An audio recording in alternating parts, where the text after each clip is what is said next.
इसी के साथ मैं बस अपनी वाणी को विराम दूंगी। जय भीम, नमो। जोरदार तालियां हो जाए वैशाली जी के लिए। बहुत अच्छे बात उन्होंने रखी है, क्योंकि बाबा साहब की अगर बात करें तो शायद सुबह से शाम भी कम पड़ जाएगी। और बाबा साहब के इतने कार्य किए हुए हैं, क्योंकि हिंदू कोड बिल भी बाबा साहब ने महिलाओं को दिया, संविधान भी पूरे भारत को दिया, क्योंकि उनके जैसा संविधान पूरे देश में क्या कहीं विदेशों तक नहीं है। क्योंकि हमारे जैसा संविधान जो बाबा साहब ने बनाया है, हमारे लिए सारे हक अधिकार, समानता का अधिकार बाबा साहब ने हम सबको दिया। तो ऐसे महामानव को सब फिर एक बार सत नमन करते हैंगे। और इसी कड़ी में मैं ज़्यादा समय ना लेते हुए गाजियाबाद से चल के आई श्रद्धेय सुषमा बौद्ध जी को आमंत्रित करूंगी, वो आए और हम सबका मार्गदर्शन करें। एक बार जोरदार तालियां हो जाए उनके लिए भी।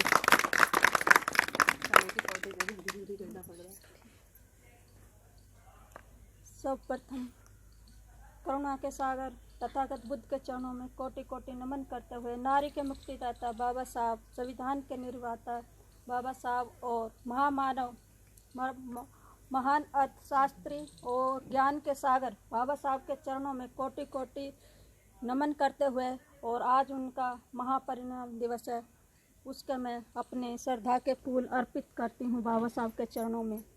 और बहुजन समाज में जन्मे सभी महापुरुषों और संतों को नमन करती हूँ, और त्याग और बलिदान की देवी माता रमाई बाई जी के चरणों में नमन करती हूँ। शिक्षा की देवी माता सावित्रीबाई फुले जी के चरणों में नमन करती हूँ, और यहाँ पर आए सभी मेरी प्यारी बहनें और भाइयों और हमारे गुरु श्रद्धेय रमेश गौतम जी के चरणों में भी नमन करती हूँ। आप सभी को मेरा क्रांतिकारी नमो बुधाय। जय भीम, जय भीम, जय भीम, जय भीम, जय भीम, जय भीम। संख्या भले ही कम हो मगर आवाज़ ऊंची होनी चाहिए। तो आज हमारे महामानव का पुण्यतिथि है, और वो आज ही के दिन हमें रोता बिलखता हुआ छोड़कर इस दुनिया से चले गए थे। बाबा साहब का आज वो काला दिन, वो काली रात है। 5 तारीख को बाबा साहब 12 बजे तक भी जीवित थे, और वो अपने अध्ययन में व्यस्त थे, और बुद्ध और धम्म उसे पढ़ रहे थे, क्योंकि उनको छपवाने की बहुत जल्दी थी। अपने नौकर सेवक नानक चक्रवर्ती से उन्होंने कहा था कि ये बुद्धा उद्यम जल्दी से जल्दी मेरा एक छपना चाहिए। तो वो उनको ठीक ठाक छोड़ कर गए थे।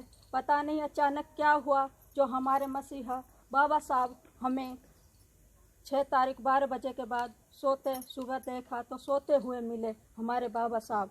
और जब बाबा साहब को बॉम्बे महाराष्ट्र में ले जाया गया, उनके परिणाम उसके लिए अंतिम दर्शन के लिए लोगों को वहाँ पे पहुँचाया गया, तो दूर दूर तक कई गांव तक, किलोमीटर तक बाबा साहब को देखने के लिए लोगों की भीड़ लगी हुई थी बहुत। और सभी लोग धाड़े मार मार के रो रहे थे कि बाबा साहब वापस आ जाओ, बाबा साहब वापस आ जाओ। पर बाबा साहब वापस कहाँ से आए? बाबा साहब तो पंचशील में विलीन हो चुके थे। मगर बाबा साहब हमारे, मैं पूछती हूँ इस समाज से, इस देश से, कि बाबा साहब ने इस देश का कल्याण किया, पूरा बहुजन समाज का कल्याण किया, पूरे समस्त भारत की नारियों का कल्याण किया। मगर वो 10 लाख लोग जिन्होंने बाबा साहब के अंतिम क्षण में बौद्ध धर्म दीक्षा ली, वो कहाँ हैं? वो हमारा समाज जाकर सो गया है, वो सो गया है। वो मैं उस समाज से ये जवाब मांगती हूँ कि हमारे बाबा साहब ने के साथ जो उन्होंने प्रतिज्ञा ली, क्या वो प्रतिज्ञा ऐसे ही ली थी? बौद्ध धर्म ऐसे ही ग्रहण किया था? बाबा साहब ने जब बौद्ध धर्म ग्रहण किया तो लाखों लोगों का कल्याण के लिए बौद्ध धर्म ग्रहण किया, उनके लाखों लोगों को मार्गदर्शन के लिए बौद्ध धर्म ग्रहण किया। मगर हमारा समाज है वो अब तक सोया हुआ है, उसको जरा भी कोई चिंता नहीं है अपने समाज की। अगर हमारे बीच, हमारे भारत देश में अगर बाबा साहब जैसे महामानव पैदा ना होते तो हम कीड़ों की तरह जिंदगी व्यतीत करते। आज भी हमारे गले में हांडी और कमर पर झाड़ू होती, आज भी हमारे गले में झाड़ू और कमर पर झाड़ू होती, और महिलाओं को तन ढकने के लिए कपड़ा आज भी नसीब नहीं होता। अगर हमारे बाबा साहब, हमारे महामानव हमारे बीच, हमारे भारत देश में पैदा ना हुआ होते, हम तो आज भी पैर की जूती होते। हम और हमें बन बुद्धि हमारे नारी को घुटनों में अकल, चोटी में अकल, जो जो नवाड़ों अवार्ड से नवाजा गया, आज तक किसी ने नहीं नवाजा होगा। इस भारत देश में बड़ी ही विडंबना की बात है कि यहाँ पर छुआछूत का बहुत गहरा रोग है, जाति के ऊपर बहुत ही गहरा रोग है। यहाँ पे पूरी दुनिया में कहीं नहीं मिलेगा कहीं, मगर हमारे बाबा साहब मसीहा ने हमें सर का ताज बनाया, फर्श से शीश तक पहुँचाया, नारी से आरी बनाया हमें। पर हम महिलाओं हैं कि हम अपने अंधविश्वास में, पाखंडवाद में इतना भरी पड़ी हैं कि आज हम अपने बाबा साहब को भूल गए हैं। पता नहीं हम कहाँ कहाँ ध्यान भटकते हैं। मगर मैं आप लोगों से ये पूछती हूँ, जब पूरी दुनिया बाबा साहब को मानती है तो फिर हम क्यों नहीं मानते? क्योंकि वो पूरी दुनिया में एक विद्वान आदमी है। पूरी दुनिया में अगर सर्वे किया जाए तो आज भी बाबा साहब नंबर 1 पे आते हैं। मगर आप लोग नहीं समझते, हमें जागने की ज़रूरत है। खास करके नारी को, महिलाओं को जागने की ज़रूरत है, क्योंकि हमें अपने बच्चों का भविष्य सुरक्षित करना है। अगर आप लोग चाहते हैं कि फिर से हमारे गले में हांडी और कमर पर झाड़ू आ जाए, कोई चाहता है यहाँ पर? नहीं चाहता तो क्रांति करनी चाहिए ना। और जैसा कि आप ये फ्लैक्स देख रहे हैं, तो बाबा साहब ने 25 दिसंबर 1927 को मनुस्मृति दहन की थी। मगर आप लोगों को ये भी पता है मनुस्मृति है क्या?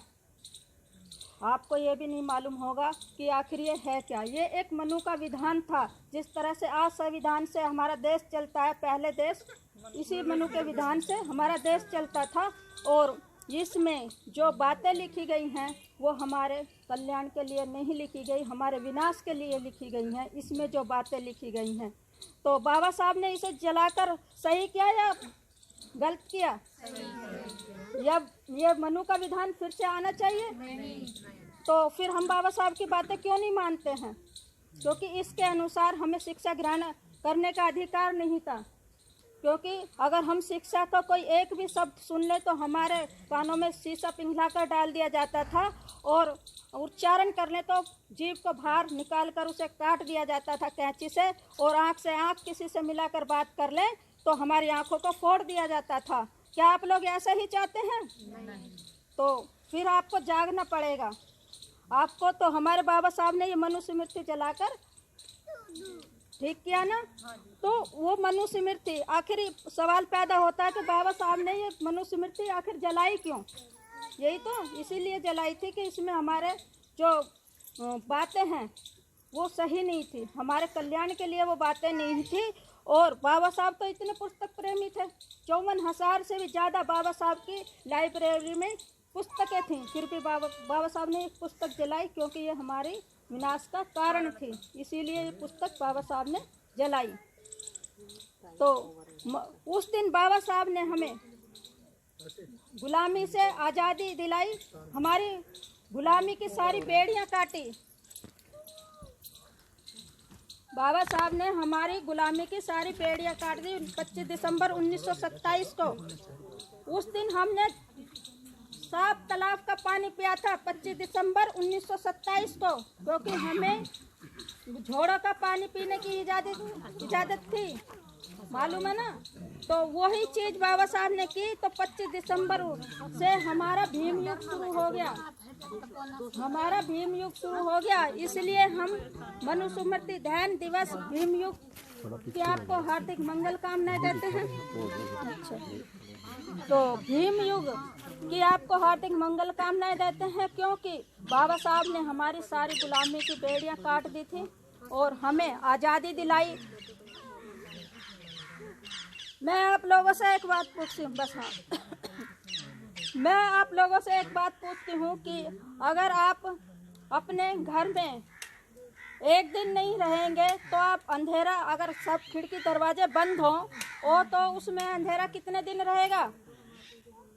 पहले इधर देखिए, बाद में बात करना। अगर आप अपने घर से एक हफ्ता दूर रहेंगे और अपने खिड़की दरवाजे सभी चीज़ बंद कर देंगे तो अंधेरा कितने दिन रहेगा?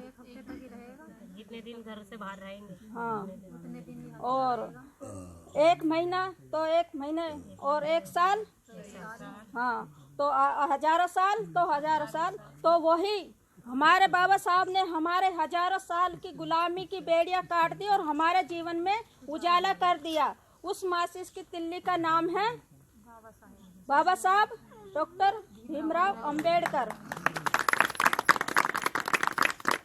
तो आपको भीम युग की बहुत बहुत मंगल कामनाएं और आप सभी का बहुत बहुत साधुवाद। जोरदार तालियां हो जाए एक बार सुषमा जी के लिए। बहुत अच्छी बात है, उन्होंने बाबा साहब के बारे में बता दी और 6 दिसंबर के बारे में भी, क्योंकि जब 6 दिसंबर का नाम आता है तो आंखें भर आती हैं, क्योंकि ऐसे महामानव को हमने खो दिया। शायद हमने जिनके दर्शन भी नहीं कर पाए कि बाबा साहब कैसे थे, क्योंकि आज उनके जो कार्य हैं कहते हैं